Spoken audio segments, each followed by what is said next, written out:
Roy, Rismond dan kawan-kawan. Emang Pak Muhammad Sobari siapa? Pak Ugro sejak 2015 kenapa ya kritis sama Polri? Iya, jelek-jelek begini dokter juga dari luar negeri. Okay.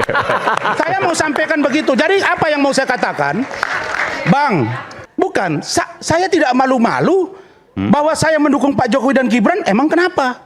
Kasihan Polri, Bang. Kami yang orang sipil mau bela Polri dan Pak Jokowi. Kenapa Abang tidak? Tolong sampaikan apa yang berat di Polri hari ini sehingga Polri harus diperbaiki. Boleh dong. Kalian ini ya. Persoalan pertama adalah soal siapa terhasut. Ada, menurut Bung Rasman adalah salah satunya yang jelas Prof. Din Samsudin, menurut Prof. Rasman. Bang Rasman, ya kan. Kemudian Pak Muhammad Sobari. Hah? Pak Muhammad Sobari juga. Yang tadi tengah tiba-tiba sekarang bela. Terhasut Pak Sobari. Oke. Ada lagi mungkin? Masyarakat biasa. Masyarakat biasa. Belum netizen lagi maki-maki kita. Misalnya yang tadinya tengah-tengah, lalu kemudian percaya bahwa ijazah Pak Jokowi kan kita lihat setelah setahun perjuangan ini, muncullah tiba-tiba Pak Din, Pak Muhammad Sobari. Itu terhasut. Ya menurut saya.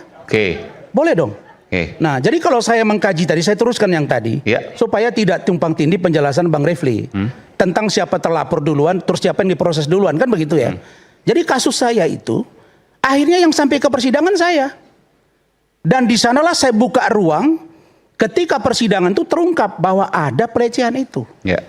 Lah sekarang, muncul pertanyaan, Mas Roy selalu bilang, ini ada pergeseran.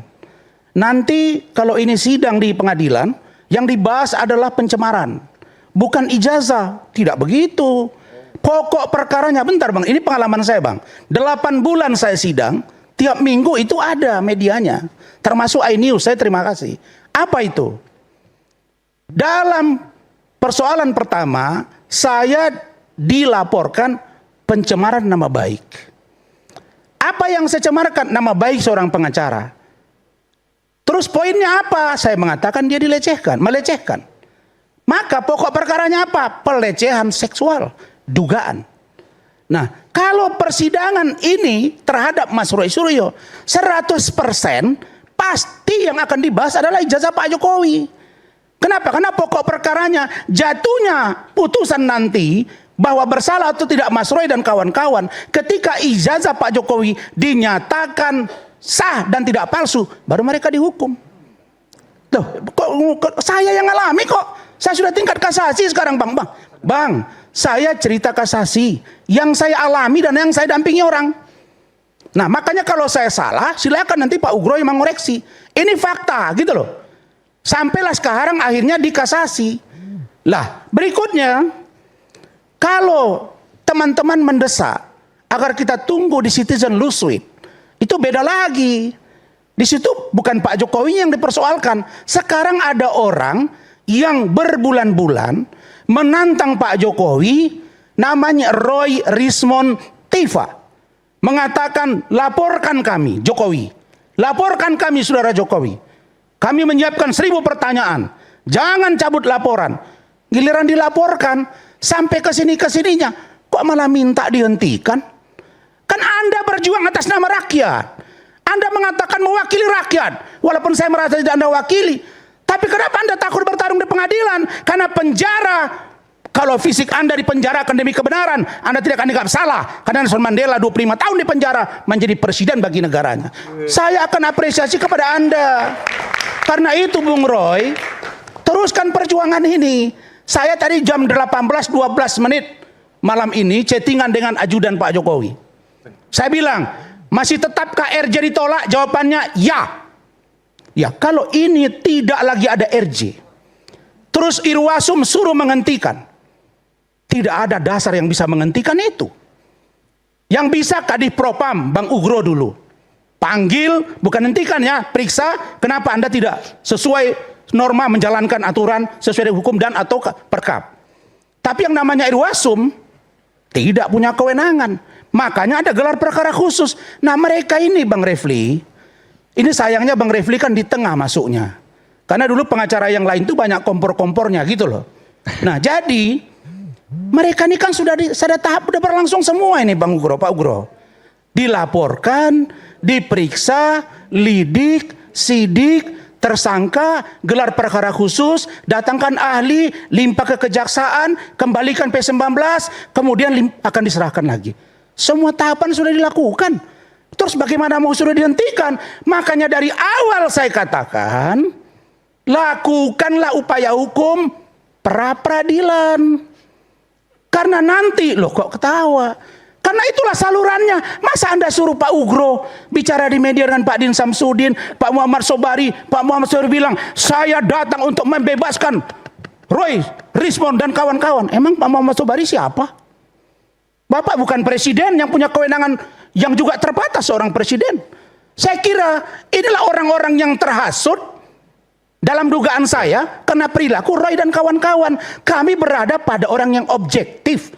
Saya, Adinda Aiman, banyak masalah di Mabes. Saya dilaporkan 12 laporan polisi. Dan itulah yang dipermasalahkan oleh saudara Roy. Alhamdulillah Pak Ugro. 4 tahun saya berjuang 12 laporan polisi. Dihentikan semuanya. 12 ya? Ya. Bukan karena Anda bela polisi selalu? Tidak. Loh, ini 2024. Apa urusannya? Itu Juni 2024. Oke. Nih, 12 laporan polisi, ijazah palsu saya dilaporkan. Nah, apa kaitannya Anda mau katakan itu? Saya mau katakan saya dilaporkan ijazah palsu. Oke. 12 laporan polisi, 8 orang ijazah palsu, ada 4 lagi penipuan, penggelapan, pelecehan seksual. Semuanya sudah SP3 2024. Belum ada urusan ini. Nah, saya merasa bahwa ada yang tidak benar di dalam, tapi dari mana memperbaiki Polri? Tentu dari kepalanya. Kalau masih banyak orang yang besar di Polri yang ingin memperbaiki Polri dari kepala, maka ekornya pasti akan baik. Saya berharap Pak Ugro sebagai pejabat penting di Polri dulu, tentu masih punya jaringan. Mereka punya yang namanya keluarga besar Purnawirawan Polri, yang ketuanya Pak Bambang Hendarso Daruri. Banyak orang yang nanya ke saya, Pak Ugro, sejak 2015 kenapa ya kritis sama Polri? Waktu Pak Ugro jadi Wakapolri, ada kasus Pak Susilo Dwaji. Saya punya rekam jejaknya nih Bang. Mohon maafin ya Bangku. Bahwa waktu Pak Ugro dulu menangani kasus Pak Susilo Dwaji, itu Pak Ugro sempat berbeda pendapat tuh sama Kapolri. Kasusnya tahun 2010, cicak buaya. Pak Ugro komplain di situ sebagai Kadif Propam bahwa kenapa Kapolri membentuk tim khusus sementara tim kami telah bekerja. Kan bagus kalau ini dilakukan secara internal di dalam. Kenapa Pak Ugro sekarang diseret-seret keluar sehingga beliau mengatakan bahwa ini harus dihentikan? Dasarnya apa? Makanya saya berpikir, kan apakah Pak Ugro yang telah pensiun ini sehingga beliau dimanfaatkan untuk menyampaikan sesuatu demi kepentingan orang lain? Karena Pak Ugro tidak pernah dibenci oleh petinggi Polri. Mohon maaf Pak Ugro, ini abang saya sudah tahu beliau sejak beliau Kapolda. Terorisme dia turun langsung ngejar ini di Amparan Perak, ditangkap di sungai. Betul nggak Bang? Saya ingat itu. Anak beliau sekarang Kapolres. Tidak ada. Kapolri dan jajaran tidak benci kepada Pak Ugro. Cuma saya sentuh malam ini Bang. Kasihan Polri Bang. Kami yang orang sipil mau bela Polri dan Pak Jokowi. Kenapa Abang tidak? Tolong sampaikan apa yang berat di Polri hari ini sehingga Polri harus diperbaiki. Boleh dong. Kalian ini ya. Saya hanya mau katakan satu. Sebentar. Sebentar. Ini maksudnya apa? Kami bela Polri dan Pak Jokowi. Ya. Kenapa Pak Ugro nggak bela Polri dan Pak Jokowi? Ya. Relevansi di mana? Karena menurut saya Polri hari ini seperti diobok-obok oleh segelintir orang. Loh, kenapa? Boleh dong saya berpikir begitu. Sasaran politiknya ada Gibran. Pak Ugro misalnya. Memang ya di obok-obok segelintir. Sebentar. Yang Solo itu ngobok. Sebentar. Bukan, saya tidak malu-malu bahwa saya mendukung Pak Jokowi dan Gibran. Emang kenapa? Kalau kalian mengatakan ijazah Pak Jokowi 99% juga tidak apa-apa. Kalau ada. Tadi Abang mengatakan bahwa kenapa Pak Ugro tidak seperti Abang? Ya.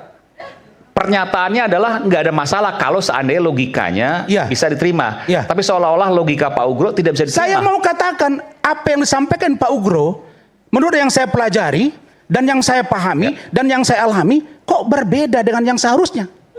Misalnya apa? Misalnya mengatakan bahwa harus dihentikan kasus ini. Merujuk pada pasal 24 dan pasal 79 terkait dengan Undang-Undang nomor 20 tahun 2025 itu. Nanti saya minta penjelasan dari beliau.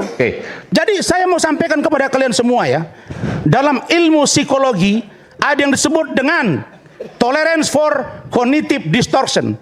Artinya orang dengan kecerdasan tinggi sulit mentoleransi kebohongan, alasan yang palsu, dan logika yang lemah. Otak mereka terbiasa berpikir efisien dan langsung. Mereka tidak suka memotong orang berbicara dan drama-drama. Karena itulah semakin tinggi kecerdasan seseorang, semakin menusuk kata-katanya. Itulah orang yang intelek. Loh, saya pakai ilmuwan, bos. Iya, jelek-jelek begini dokter juga dari luar negeri. Saya mau sampaikan begitu. Jadi apa yang mau saya katakan? Bang, saya mau katakan Bang Refli,